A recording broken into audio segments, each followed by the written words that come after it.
Whose idea was Mortal Kombat? Well, actually, what happened to me, the initial idea, I woke up, just wanted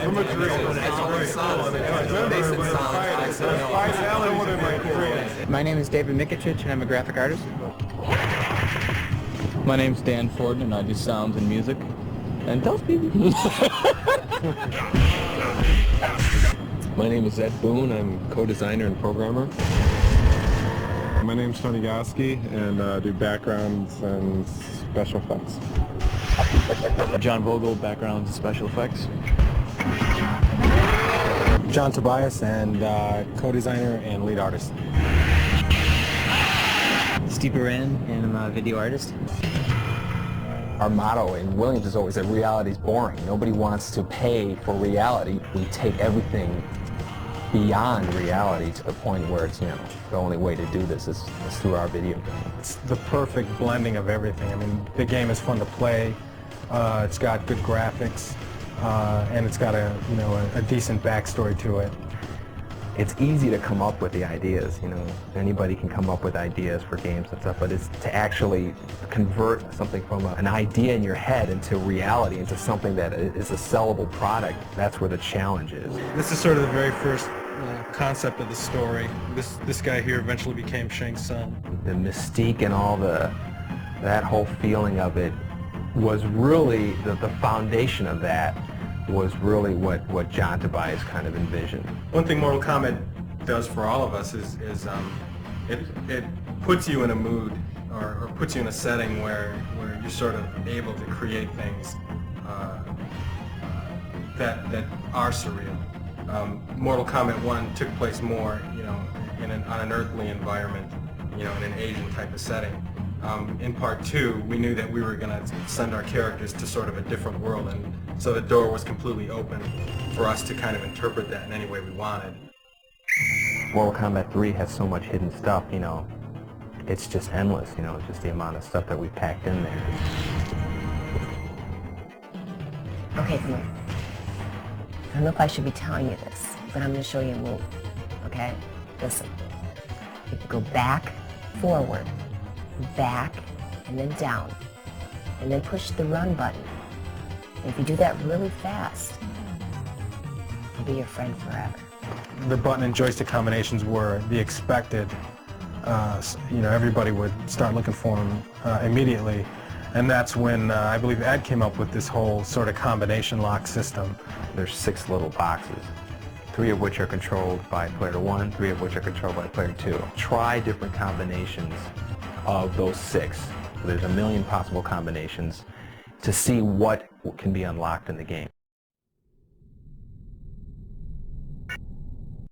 And then there's John Vogel. He did backgrounds for part 1. He did some stop motion animation stuff for part 2, and he did some backgrounds in part 3. He worked on backgrounds along with Tony Goski. Tony's probably one of the most respected artists in this department. He's probably, probably one of the best artists in any industry, and he conceptualizes backgrounds as well. This is the Soul Chamber, and this is where the Soulnado. He never ceases to amaze us. Steve Baran worked on Mortal Kombat 3. That was the first one he worked on, and he did the character graphics for John Tobias. I like doing stuff that's actually kind of shocking.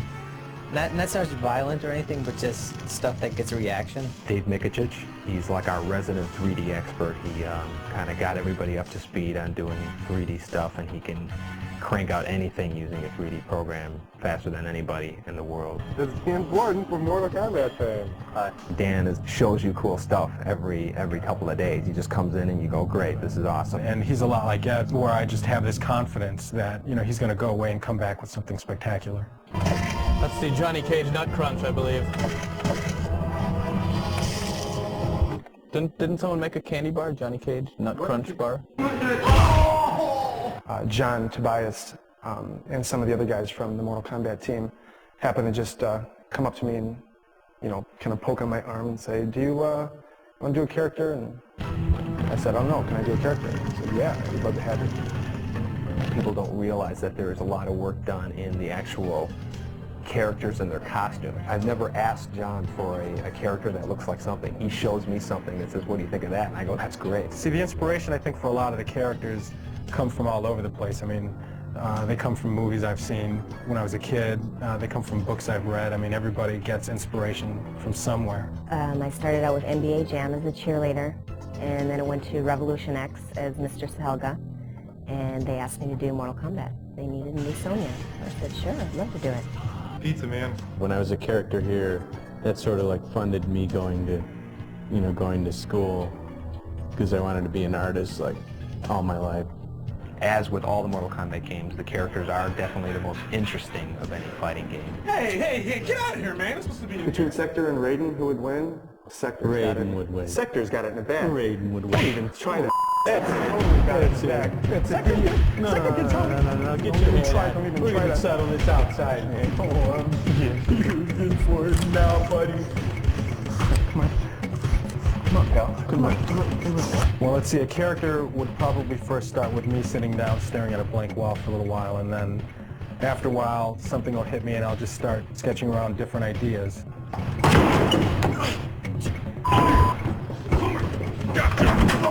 We went months and months not having names for these characters, and then we'd have these powwow sessions where everybody would kind of throw out names. Shang Tsung. Look at that Saibot. Hey, ignore Shang Tsung. Saibot Combinations and for Shang Havoc. Tsung. But maybe it was a military prototype. And the other one was just like a security guard at a mall that didn't work out right. Saibot X11. There goes X11. See, anything with X is cool. I like X11. There it goes. Saibot. That's the bias backwards. Yeah, no, but I think it sounds cool. That does sound cool. Everybody says Saibot. That could be a good name for a robot. Saibot. You're gonna have Mayo as the secret character. No Saibot. Oh, man. Why? DEFCON is overused. Where? Everywhere. No. I've heard that so many What? times. Yeah, every time you watch War Games. Yeah, well, you know what's gonna happen? We're gonna come up with all the names. We're all gonna like them, and Ed's gonna hate every one of them. 95% of them, somebody would say a name, and then there'd be one of us, of the 5 or 6 of us, who would just, have a heart attack just because they hated it so much. And then we're like, okay, I guess that's a no.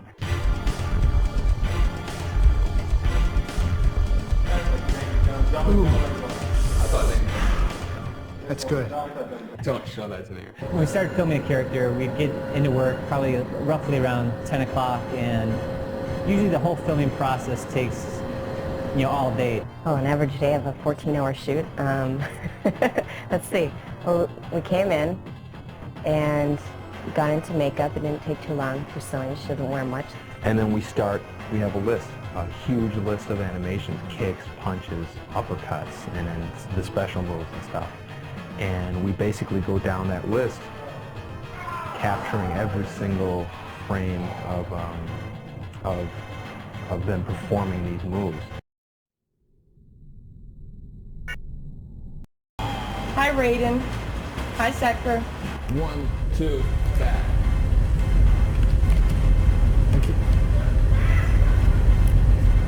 Yeah, that's good. Let's try that one. You have to do each move 8 ways. As you see, a joystick goes 8 different ways. So if I was to do a front kick, I'd have to do it frontwards, backwards, sideways, and diagonal 4 different ways. This is why we have the tape on the floor, just to keep them facing the right direction.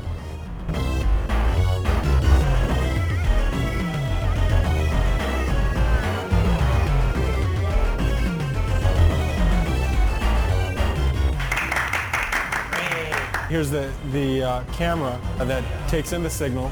We run signals into our beta cam recorder, and we also run a signal here into our PC. And then on our PC here, we have one of our boards connected to that. And also, this is where we do the actual grabbing of frames to be digitized.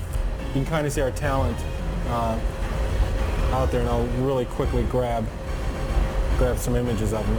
That's good, Tony.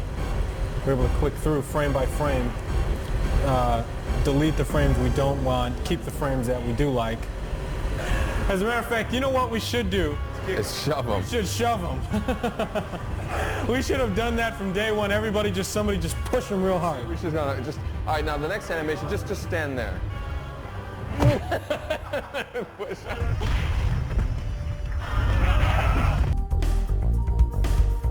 The day that we spend filming is probably, like 2% of the entire amount of time that has to be devoted into doing it. Once we get the digitized image, it's a lot like painting. And right now we're going through a process where we sort of filter the images through. We'll grab the image and Steve Baran will start and do some Photoshop on the guy, and then we'll hand him over to Tony, who does some touch-up. And then it gets passed over to me, and then I do some of this more detailed touch-up, and then I give it back to Steve, and he kind of separates the different colors and creates the different palettes, and then we give it back to Tony, and he does the final touch-up and stuff and gets it ready for the game.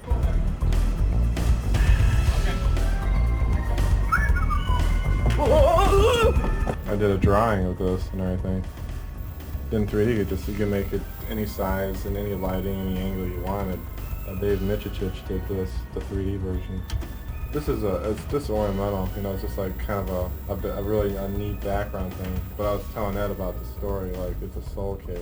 I'm working on a friendship move for our Shigoro character. That's her tentative name. She doesn't have a real name yet. Her move is she's going to turn around and she's going to pull out sort of plates and little sticks, and she spins the plates and the sticks and balances them on her hand, and she does this with her back towards you.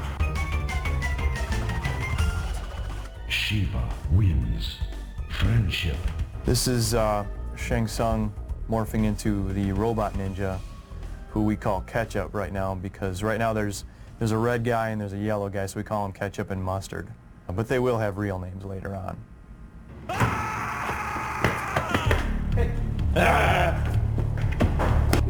And then you know what? And then we can give them numbers, so it'll be poop on you too, Right. Whatever can possibly happen in the game, I have to program the game to be able to do that. And as you play the game, when you first start, the computer's very dumb. It'll just stand there, it'll let you beat it up. And then as you fight the second guy, it'll get a little smarter, and then the third guy a little smarter. And it has to be progressive. It has to be something that's, a smooth increase in the difficulty, because if you play the game the first time and the computer kills you, you're not going to want to play it again. There's comfort in knowing that the other person is doing their job beyond your expectations. The good thing about working with that is you can hand them some artwork, and you can, you'll see it in the game pretty quickly. Time! You tell me time! 1 second. Well, we test the games. When it comes close to the time that the game is done, they have us come in and we just play it. We play them all day long and look for bugs. The difference between Mortal Kombat 2 and Mortal Kombat 3 is that they added a run button, and when you use the run button, it makes you aggressive towards your opponent. You're gonna have to keep on using the run over and over and over to attack your opponent. What we're going to show you now is a few simple combos that'll get you started playing. A lot of characters have a simple combo with kicks, which usually involves three presses of the same button. Like Cyrax has, you press high kick twice and then back and high kick for the final hit. And he does 3 hits and knocks the opponent away. My favorite move would probably be Kano's chokehold. It'll be down towards low punch. One of my favorite codes is disable blocking. Each player presses block twice when the code things come up on the screen, and it turns off blocking, so you can't be a defensive player. You have to play offensively or you're going to lose, because there's no way you can block anybody's hits.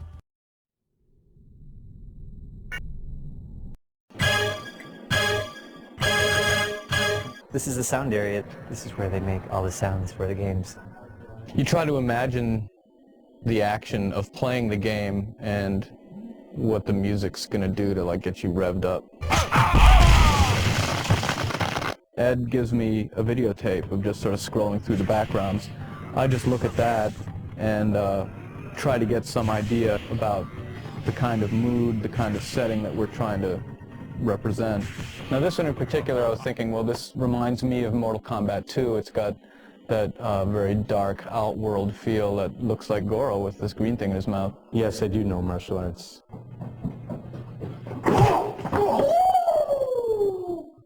Kung Fu. I try to get a rhythm going and then fill it out with harmony. It evolved from Your Toast. That's Ed Boon, pitched down a few semitones. So, I mean, in the movie, he's Scorpion. You'll see in the credits, I've done voice of Scorpion. Feel the power of Shao Kahn. You know, Shao Kahn was played by Steve Ritchie, who is the king, as we all know him. Pinball designer. Flawless victory. Basically, everyone has a set of speech calls for attacking, you know, punching, getting hit, you know, getting hit in the face, getting hit in the body.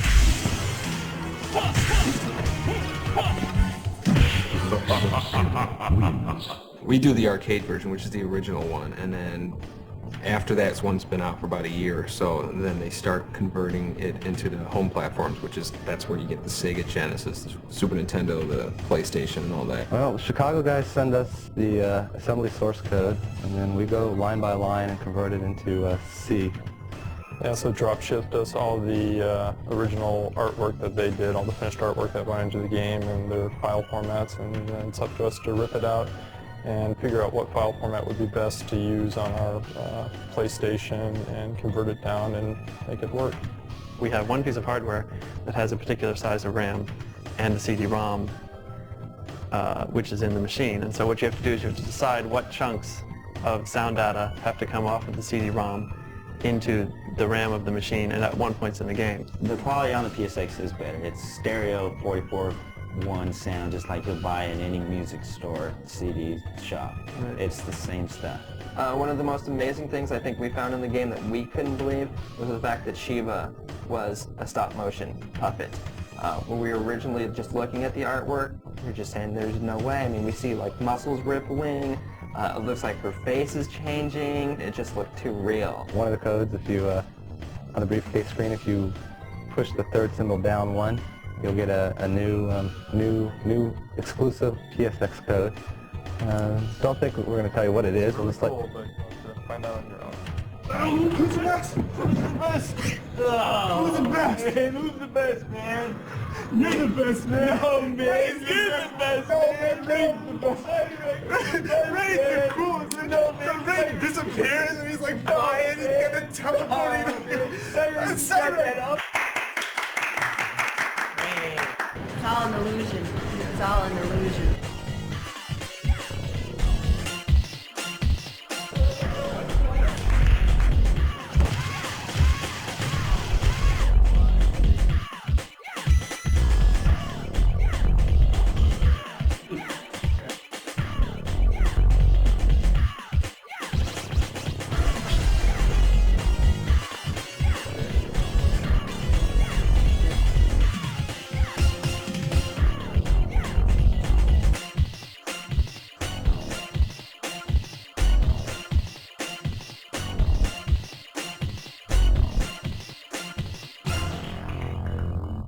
Open sesame.